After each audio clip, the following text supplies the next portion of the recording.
is I make my own hot sauces with some of the hottest peppers in the world, ghost peppers, Trinidad scorpion peppers, that would burn most people's tongues off, but I love to combine it with chipotle peppers and peach jam and strawberry, so I get some of the heat and some of the sweetness.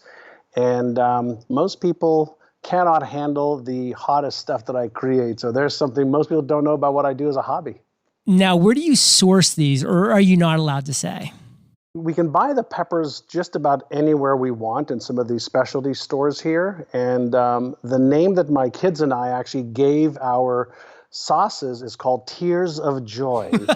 And so we're thinking about commercializing it somewhere down the road, but not right now. Oh, I love it. Well, Fire Nation, if you're recognizing John's voice, it's because he joined us on episode 281, on episode 1523. And now, John, you're joining us on episode 2103. Wow. So welcome back for the trifecta, brother. We've been going strong since 2012. You've been with us along this journey. And today's audio masterclass that you are essentially going to be dropping value bombs on is the new science to unlock your brain's hidden power. So, John, just give us a couple quick teasers on a few things we're going to be chatting about today before we dive on in. Love it. So I'll use a big word called neuroplasticity. Whoa. And simply put, it's one of the greatest discoveries in the last 100 years about our brain.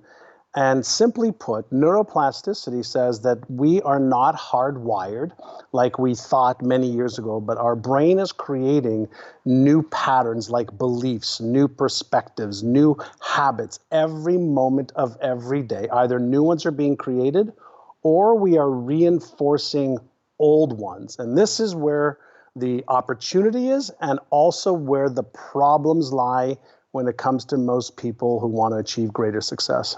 Well, you have always loved big words like that. So I'm going to use another one right now. Inner-sizing. What is inner-sizing and how the heck does it work? All right. So back in the 50s and 60s and even into the 70s, there's a guy by the name of Jack LaLanne who actually came up with exercising. And basically he said, if you eat right and you exercise your body and your organs, you strengthen them. Well, inner-sizing is based on all of my research in the last 15 years around our brain and our ability to actually strengthen our neuromuscles. And that's why I wrote my book called Inner Size, was because there are ways to strengthen key parts of your brain where we are more in control and we can achieve more of our goals and dreams faster and easier than ever before. And so it is a new revolution that I've kicked off with hundreds of thousands of people that exercise every day to strengthen their key core emotional, mental neuromuscles. Now, we as entrepreneurs, as human beings, we sabotage ourselves all the time. And you believe that self-esteem is a major reason for this. Talk about that. Sure. So we actually don't sabotage ourselves. Our brain sabotages us. Let me explain. Nobody wants to self-sabotage, whether it's, losing weight, whether it's making more money, whether it's growing their business, whether it's having a great relationship. However, what we've discovered in the last number of years is we have set points. So for example, let's say in the last 3 to 5 years, you weigh a certain amount. Anytime you deviate, either you gain weight more than your current set point is, or you lose weight more than your current set point is, your brain will self-regulate and adjust until you meet the average of the last, let's say, 3 years. The exact same thing happens when you earn more money than you're used to earning, or you earn less money than you're used to earning. This self-regulating part of the brain adjusts thoughts, emotions, and behaviors until we reach that set point that we have become accustomed to. And what most people don't understand is all of this self-sabotaging is the brain's way of just keeping you in this comfort and safety zone that it perceives is the best thing for you. And this is part of the subconscious brain versus the conscious decision-making, desiring part of our brain. And so the newest research is that there are three key elements that causes self-sabotage, and self-esteem is one of them. So if you feel at a subconscious level that you really don't deserve the success that you consciously want, you will self-sabotage in the form of disempowering thoughts, in the form of procrastination. And if you achieve more success than you are believing at a subconscious level that you deserve, you will actually self-sabotage through your behaviors and not take the actions that are required in order to maintain or exceed the goals that you have. Fire Nation, I hope you're absorbing these words from John, because these are situations that we find ourselves in. And another situation is getting stuck in a rut. I mean, we can just get stuck in ruts, and it's so hard to get out of that rut. I mean, just picture that old wagon wheel back in the day on that dirt road. It's just stuck in that rut. I mean, it literally is not easy to get unstuck once you get stuck in that rut. But that's one thing that you really thrive in, John. You help people get out of these ruts, get unstuck in life. Break that down for us. Whenever I hear something like, I'm stuck, the question is, being stuck is an effect, right? It's an end result of something that's happened in the past. So the question is, what is causing the stuck state? So is the stuck state a result of how you're thinking about it? So if you keep focusing on, I'm stuck, your brain goes, okay, and it keeps you in that stuck state. And it also activates the emotions of a stuck state, which then trigger the behaviors of a stuck state. Now, what if we shifted our brain to say, okay, I'm stuck right now. What needs to happen in order for me to get unstuck? What would I have to be thinking to get unstuck? What would I have to be feeling to get unstuck? And then what behaviors, small ones, not big ones, I'll explain why in a moment, could I take to get unstuck? And maybe I'll share something with you that happened. You just triggered a thought for me. Many years ago, probably about almost 40 years ago, when I got into real estate as a commission-only salesperson, my first mentor, Mr. Alan Brown, came into the office one day and he says, "What are you doing?" I said, I'm in a bit of a slump. I haven't made any sales for the last couple of weeks, and things just aren't working the way I want to. And so he says, "You know what? Come with me." So I got my coat on, my boots on. We went into his car, and he drove me in the middle of winter. He drove me about a mile away from the office.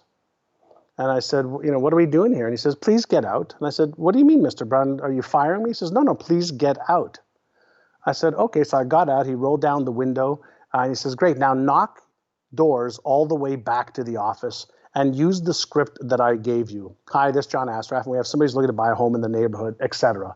And I said, "You're not serious, sir." He says, "Of course I'm serious." I said, "The only way to get out of a slump is to do the activities that will yield leads and sales." So needless to say, he left me, and about 3 hours later, I ended up back at the office with several leads, of which we ended up closing on a listing, which we ended up selling later, and I made about $1,500. And so his guidance to me was, stop focusing on your slump, stop focusing on the rut, get out there and take the action that's required to achieve the results you want.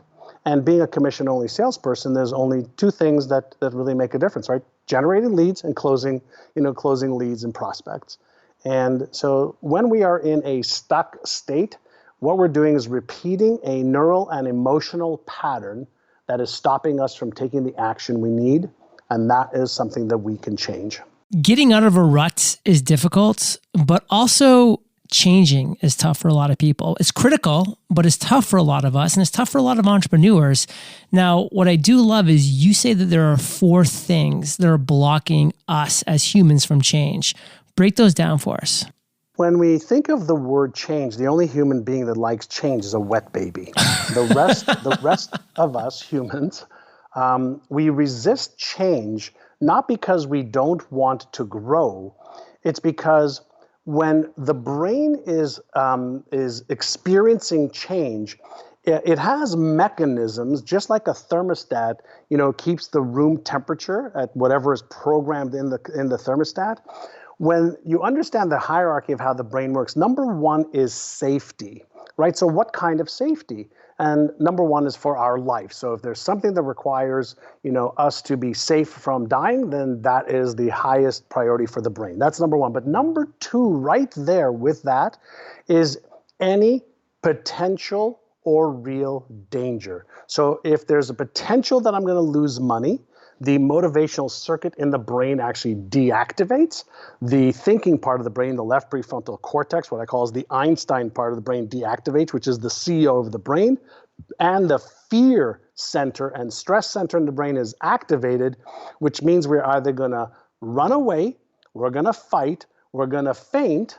Okay, so it's fight or flight response system. So change is not hard, but change is uncomfortable, and the brain perceives change as uncomfortable, and it will prevent behavior unless you know how to override that system. And so the four things that actually activate that fear response or stress response is, number one, self-image, self-esteem. If there is a challenge to my self-worth, my self-esteem, or how I perceive myself in the world and what I deserve, then I'm not going to want to do what is required to change. That's number one. Number two is limiting beliefs. So what kind of limited beliefs? If you have a goal to build your business, but in the recesses of your brain, you believe that you're either too young, too old, too Asian, too Caucasian, not smart enough, not good enough, not skilled enough, then these limiting beliefs are actually going to put the brakes on any of the behavior that you need to take. That's two. Number three is going to be fears. Now, this is a huge one for entrepreneurs. When we say fear, what kind of fear? Well, remember what I talked about safety first in the brain's way of operating? Well, fear of failure. Fear of failure could bring with it loss of money. Fear of failure could cause me to be embarrassed, ashamed, ridiculed, or even judged. Fear of disappointment. What if I try my best and I fail, and now I'm affecting my self-image of myself, which is already worried about, am I good enough or smart enough? What if I disappoint my wife, my children, my boss? So those three are the core ones. And then the other one is when we feel like we don't have the knowledge or the skill to achieve the goal that we want, we actually will deactivate the motivational center of our brain for safety. And we prefer to master disappointment than we do to master anything else that involves change.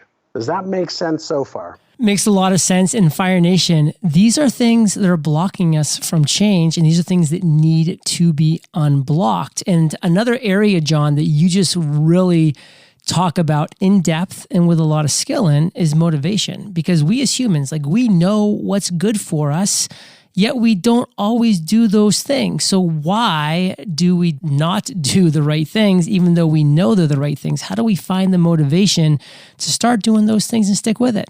Whenever we're looking at achieving goals, there's several different parts of the brain that when you get these activated, you'll actually have more motivation. Where most entrepreneurs fail themselves is not understanding how their brain works. And as I mentioned, the reason I'm excited about this, the reason I wrote Inner Size is this is kind of like the user's manual for the brain and for entrepreneurs. So when we set a goal, and we use our imagination, a part of our brain. We use our CEO and the deductive reasoning, if I want this, not that. That's activating one part of the brain. Perfect. The next part is activating the emotional center of the brain. And so when I ask entrepreneurs, why do you want to achieve that goal? Most of them give me these superficial, fluffy reasons why. And when I ask them, well, why is that important? And why is that important? And why is that important? What you try to get to when you're coming up with your why is, what is the biggest reason why you must do this that if you don't will create more pain for you than if you fail? Now, why do we have to go that deep? And the reason is because the automatic processes in our brain, if they perceive any types of pain, our brain will compare this pain versus that pain in lightning speeds. And so if there's a pain of failure, that's one thing. But if that's compared against the pain of my children seeing me not doing my best and me teaching them that, it's okay not to go after your goals, that's a bigger pain for, let's say, most fathers or mothers. And so why must I do this is really, really critical to get the emotional aspect of the brain engaged to override that fear circuit or that embarrassment circuit, etc. The third part, and this one is where we get the trifecta going. So now I've got the what is the goal I want to achieve? Now I've activated the emotional centers of my brain with my big why, and I go as deep as I can.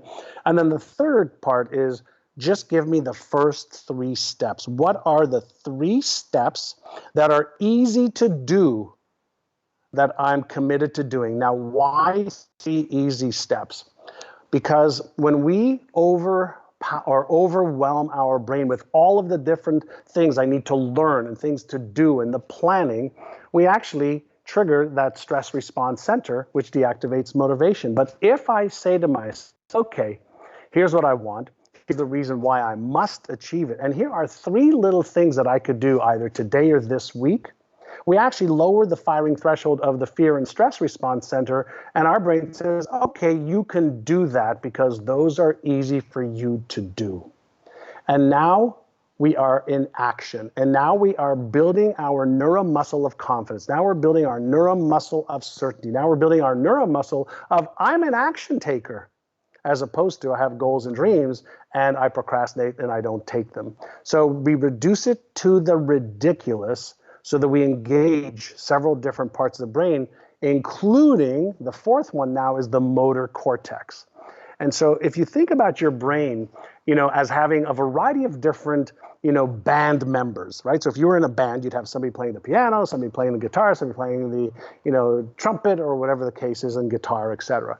Our brain actually has different parts of it that are responsible for different things. And we engage more of our brain to work in harmony, then we eliminate the chaos that causes us to procrastinate and not take action. Fire Nation, what is the goal? What is the why? What are those first 3 steps? Now you can officially be in action, and then that motor cortex, reduce to the ridiculous. I love that phrase. And Fire Nation, More value bombs are coming as soon as we get back from thanking our sponsor. Summer is here, and if you're like me, then you're freeing up time to do things like hang by the pool, enjoy family, and kick back with a book for some R&R. The last thing I want to be doing, sifting through tons of unqualified candidates' resumes. That's why you need ZipRecruiter to find great candidates. They do the work for you, and now you can try it for free at ZipRecruiter.com/fire. How do they do it? First, ZipRecruiter uses its powerful technology to find and match the right candidates up with your job. Then you can easily review these recommended candidates and invite your top choices to apply. In fact, 4 out of 5 employers who post on ZipRecruiter get a quality candidate within the first day. It's no wonder ZipRecruiter is the #1 rated hiring site based on G2 satisfaction ratings as of January 1st, 2022. So soak up all that summer has to offer and let ZipRecruiter do the work. Ready for the URL? It's ZipRecruiter.com/fire. That's where you can try it for free. Again, that's ZipRecruiter.com/fire. ZipRecruiter, the smartest way to hire. Roll by ADP is the first chat-based mobile payroll app designed for small businesses and startups. It makes doing payroll ridiculously easy. How easy? Put it this way. It's as easy as pulling up a podcast on your phone. Roll takes on payroll tasks for you, like automatically filing your payroll taxes. As a small business owner, you're expected to do it all, but now you don't have to. You're a small business owner, not an accountant. So if you have a payroll question, just fire off a text to receive Roll's 24/7 live support and step-by-step guidance. Roll knows there are only so many minutes in the day, and that's why it's designed for maximum efficiency. Run payroll in under a minute and use your newfound free time to catch up on some much needed you time. You already have enough to worry about, so you can rest easy knowing Roll is backed by ADP, giving you industry leading security, expertise, and reliability. Visit getroll.com/fire to get the Roll by ADP app and get your first 3 months free. That's getroll.com/fire. Customization and scalability might seem like things you don't need to worry about in the beginning, but I'm here to tell you that if you can integrate these things into your business software from the beginning, you'll save yourself loads of time in the long run. And with a HubSpot CRM, you get access to both from the very start. Let's take your website as an example. Customization helps you stand out from the crowd, and with HubSpot's Web Builder, you can create a unique website for your business in just a few easy steps. Select a theme yourself from the HubSpot marketplace, or let developers build your unique theme from scratch. With its easy-to-use editor, you'll be able to seamlessly make updates and take full ownership of your site. And scalability helps you adapt to growth and changes quickly. As an example, maybe you're experiencing a big growth spurt with your team. With HubSpot's scalable security, you can ensure your team of 200 can work just as efficiently as a team of 20. Learn how your business can grow better at HubSpot.com. So, John, we're back, and almost every human being on this planet struggles on some level with weight loss or financial troubles or relationship troubles or some combo of the three. Talk to us about how Innersizing can help people make the shift they need to create a better overall life. Going back to what we talked about earlier, we all develop these thermostat-like set points. And those set points are a result of the knowledge we have, the skills we have, the beliefs we have, but more importantly, it's part of the habitual way we have developed ourselves. There's something called the automatic self. And in another big term, there's a network-like series of circuits in the brain that make up something called the default mode network. So the default mode network is just the way that I'm always going to default to.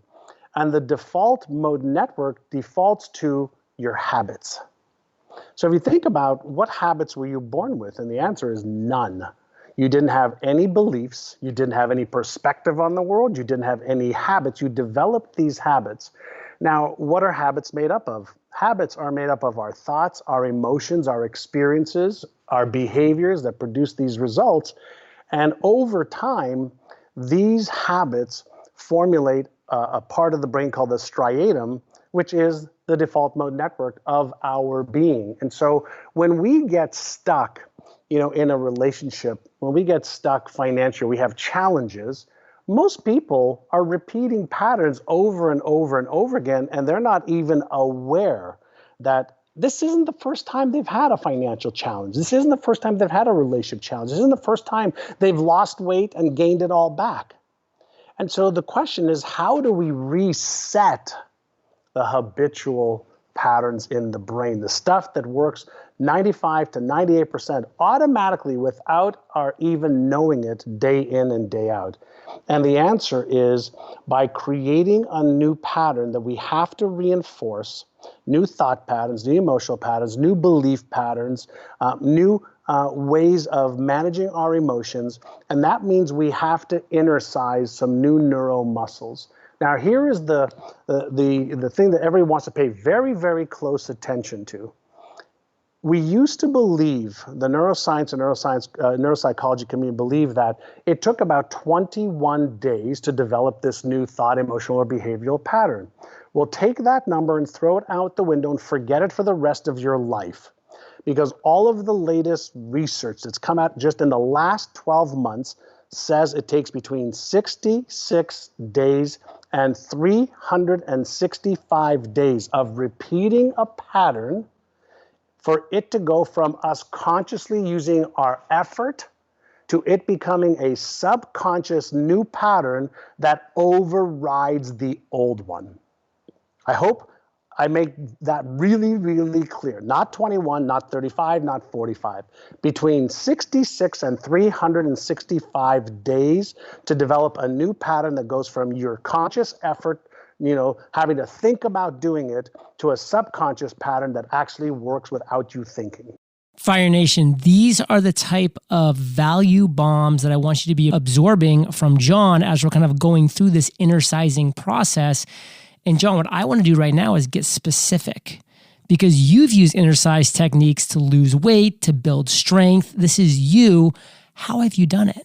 I love it. Okay. So let's take me as an example with, building my companies. Many, many years ago, I set a goal to build Remax of Indiana, which I was the CEO of and founder of. And my first goal when I was 26 years old was to hit $1 billion in sales. Everybody thought I was freaking crazy, but I had used something called cognitive priming every single day for 7 years previously. And I'll explain cognitive priming. So I set the goal of $1 billion in sales. I had no idea how to achieve it. I didn't have the money to hire people. I didn't have anything other than me. I bought the franchising rights for Remax for the state of Indiana. And every day I would read my vision, and I would read it like this: I'm so happy and grateful that Remax of Indiana is now $1 billion a year in sales company. All of the tools and resources and people that I need in order to make this happen and a reality is coming into play right now. So that was one vision that I would read every single day. Next, I would read, and by the way, I would read it, I would emotionalize it, I would record it so that I would have the repetition every single day in my ears. I'm so happy and grateful for the fact that I have all the knowledge, intelligence, and resources required to achieve my goal. I created these affirmations for myself. I then would put my fingers on my laminated document with all of this written down. And as I was running my fingers across it, I knew that I was sending a signal from my fingers to my brain. Now, I did all of this as a part of something called cognitive priming, as I just mentioned, and then I would close my eyes. I would activate the occipital lobe when I would visualize this being real. And then I also learned how to manage the little voice in my head that said, that's bullshit. You don't have the knowledge, you don't have the skills, you don't have the tools, the resources, the people, or the money to make this happen. And I used this simple word every time I heard the little inner critic in my head. I just go, next. Now, I knew that my old self-image, I knew that my old beliefs, my old fears would rear their ugly head in the form of a little critic inside my head. Those are my old neurons trying to keep me stuck. Remember the thermostat analogy I used? This is the way our brain tries to keep us stuck, through these self-talk, these self-deprecating language patterns in our own brain. But I learned enough at that point to go just next, and then I would repeat the affirmation, repeat the emotion, and then I would say, what do I need to do today to make this a reality? And needless to say, 1987, when I started this, it wasn't a reality. I was a one-man person in an office, an executive office suite. And in 1992, my company hit $1.2 billion in sales. I had built one of the fastest growing Remax real estate companies in the world. And then I knew we were stuck. We had about 700-800 agents. And we got stuck at $1.2 billion for a couple of years. And I said, okay, why are we stuck? I know there is so much more room for growth here. And so at one of our annual conferences, I asked my group of real estate agents, I think I had about 700, 750 at that time. I said, how many of you want to double or triple your income in the next 12 months? And everybody's hand went up. I said, great. For those of you who want to come and I'm going to call it now inner size with me for the next 6 months, I'll show you how to reprogram your subconscious mind so it goes to work for you instead of against you. And 75 people raised their hands and they agreed to pay $3,000 so I could put the infrastructure in place for them to be able to be accountable every day to a series of inner sizes that took about 20 minutes a day to do. And in the first 6 months, those 75 people, forget about the other 700, but those 75 people increased my sales above and beyond what they did the year before by $100 million. And so then, as you can imagine, the following year, I took it to every single agent. And over the next 4 years, my company went from $1.2 billion to $4.5 billion. I didn't teach them one new skill about selling homes or marketing homes or getting listings, zero. All I taught them was how to get their conscious and their subconscious mind aligned through inner sizing every single day. And that was, as you can imagine, that was 1987, 1992, 1995. And now the technology and the methodology is so much better. That's why I'm so excited about this. And that's really why I wrote Inner Size, is to really get people to understand that the power is within you. And if you learn how to use your brain better based on the latest brain science, you'll be able to achieve goals that you can only dream of now. With all that being said, John, we're entrepreneurs. We feel fear. We feel fear of failure, fear of success. I mean, you name it, we're going to fear it on some levels. So now that you've said that fear can be transformed into a fuel for success, let's talk about that. How is that possible? Well, first you have to understand fear, and most people don't understand this. Fear is one of your 6 core subconscious emotions. So let's go back to understanding our brains better. If safety is the number one priority for the brain, right? Survival first, then safety for my emotions, finances, family, mental being, etc. Then anything that your brain perceives as being real or potential danger is going to activate a part of the brain called the amygdala, the emotional center of the brain, and it's going to fire off either cortisol, epinephrine, or adrenaline, norepinephrine. And why do we do that? Well, if you think about when we were still in caves and saber-toothed tigers were trying to eat us, we would have to have this fear center so highly attuned for our lives, safety, and our families, and our children, and our tribe. And so this is one of the most highly developed parts of our brains, is this amygdala. There's 2 of them on each side of our brain, just above our ears. And any time that we have one of the 50 core fears, fear of failure, fear of success and failing, fear of being disappointed, embarrassed, ashamed, ridiculed, judged, killed, this neurochemical release in the brain got us on high alert. And what are we going to do? Well, we're either going to have to fight, which is rare these days. We're going to have to freeze, which is what happens to most entrepreneurs. We're going to have to run away, which is what happens to most entrepreneurs. And then one of the things that happens to some people is they'll actually faint when this neurochemical release is happening in their body. Now, what if I told you that in less than 90 seconds, you can actually deactivate your fear response center in your brain? And here's how to do it. In the book, I talk about Inner Size number 1. So when you are afraid of failing, you're afraid of being embarrassed, ashamed, ridiculed, judged, whatever, if you just stopped and you took 6 deep breaths in through your nose and then out through your mouth like you're blowing out through a straw. Now, the reason for that is because it changes your focus and it causes you to focus on breathing out through a straw. 6 to 10 deep breaths, in 5 seconds, out 5 seconds, in 5 seconds, out 5 seconds. That is enough to deactivate the fear center in the brain. And what happens when the fear center in the brain is activated for any one of the 50 fears, the logical, rational thinking brain, all the blood flow moves away from that, away from that left prefrontal cortex and into the fear center of the brain, so you can have all the energy you need to take off and run away if you need to, or fight the saber-toothed tiger. So if you did Inner Size number 1 to calm the circuits first, so you're out of a reactive state, and you shift into what we call is a relaxed and responsive state. Now what I call is the Einstein brain lights back up very, very quickly. And then you move to Inner Size number 2, and it's called AYA, A-I-A. The first A is for awareness. So awareness of what? Well, it's awareness of what were my thoughts just then? What are my feelings? What are my sensations? What's happening in my body? What is my behavior right now? Is it one that's going to move me towards my goals and dreams, or one that's moving me away from my big goals and dreams? And in a state of fear, for most people, it's away from. We're moving away from pain faster than we move towards the pleasure of achieving our goal.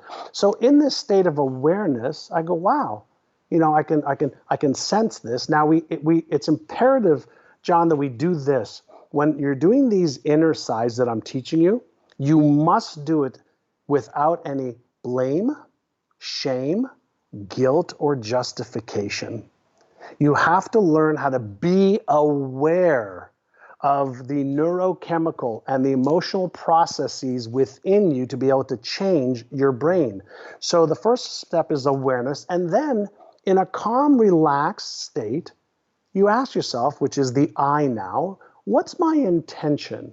Is my intention to be in a state of fear?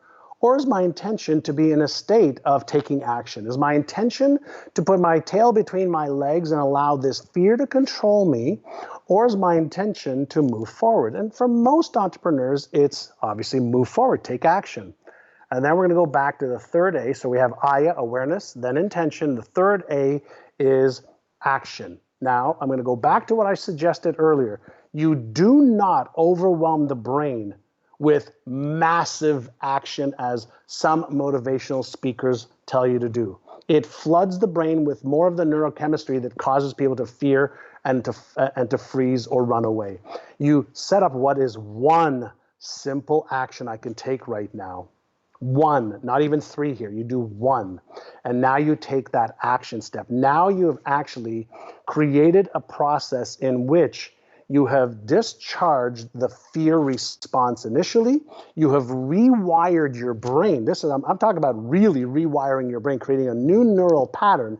And if you do this for a day, a week, a month, 3 months, 6 months, you now rewire your brain. You reset your default mode network. You deactivate that fear response for the same either internal or external stimuli, and now you are in control. Now you have more confidence, more certainty, more control to take actions 2, 3, 4, 5, 6, 7, 8, 9, 10. Now, in the absence of understanding this, people are going to default to the reactive state of the brain instead of being aware of how their brain works, how their emotions work, and overriding by upgrading their knowledge and their skill so that they are in control instead of any of the disempowering subconscious patterns that they've become accustomed to for 20, 30, 40, 50 years. No blame, no shame, no guilt or justification, Fire Nation, just inner size. So John, share with Fire Nation, why we as entrepreneurs should read this book and where can we pick it up? Great. So I'll tell you where you can pick it up first. I'll tell you why you should read it and apply it. So I've got a whole bunch of free 8 brain training audios for people, 8 brain training audios worth about $200 when people buy the book right now. If you go to igniteMyBrain.com, that's where you can see the different gifts I'm giving people for buying 1 or 5 copies of the book.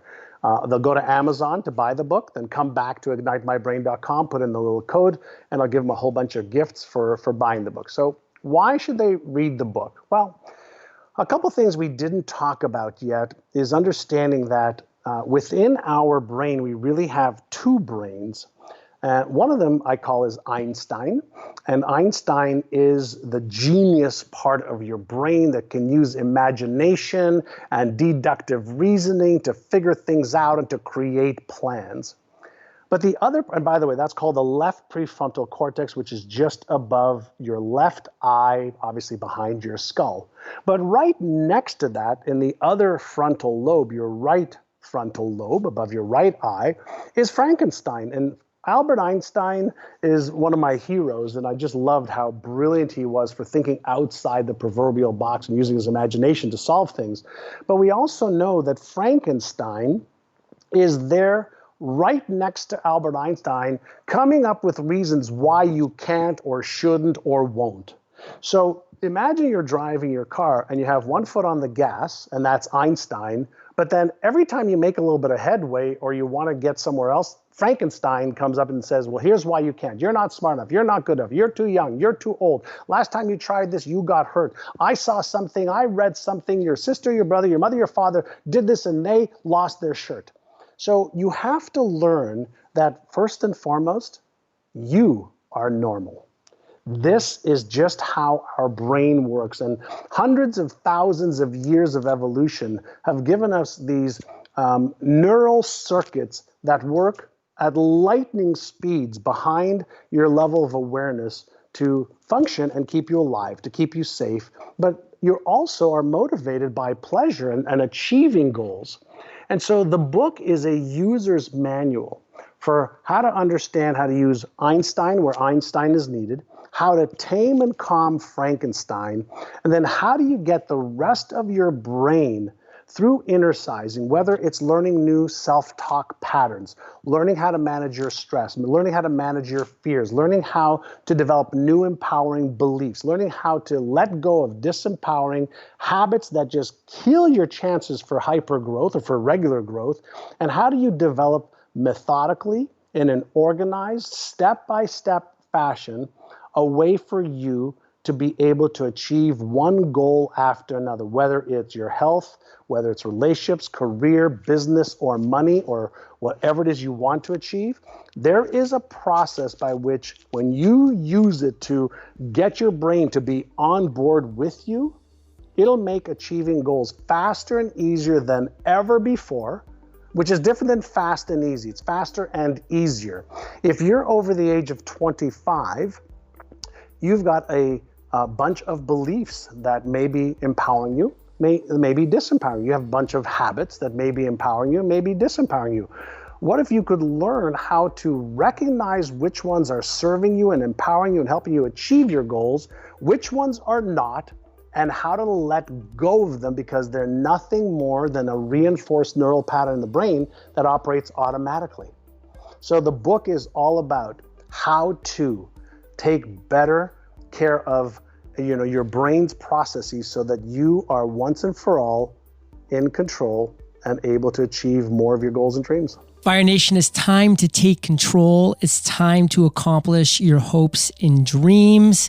IgniteMyBrain.com is where you want to go to get all the awesome bonuses that John has for you. So check that out, IgniteMyBrain.com. Because Fire Nation, you're the average of the 5 people you spend the most time with, and you've been hanging out with JA and JLD today. So keep up the heat. And John, I want to thank you, brother, for sharing your genius with Fire Nation today. For that, we salute you, and we'll catch you on the flip side. Thank you, my friend. I love your work, and I'm so happy to be associated with you. Hey, Fire Nation. Today's value bombs were dropped by John Assaraf. And if you're ready to discover your big idea in just 1 hour, visit yourbigidea.io. It's magical, Fire Nation, and it's there waiting for you. Yourbigidea.io. I'll catch you there, or I'll catch you on the flip side. Let's get real. Let's talk Roll by ADP, the first chat-based mobile payroll app designed for small businesses and startups. It makes running payroll as easy as sending a text. Visit getroll.com/fire to get your first 3 months free. Work in sales or interested in learning how to sell? Then check out the Salesman podcast with Will Barron. You'll learn how to find buyers and win big business in effective and ethical ways with episode topics like the 4-step process to influencing buying decisions. Listen to The Salesman wherever you get your podcasts.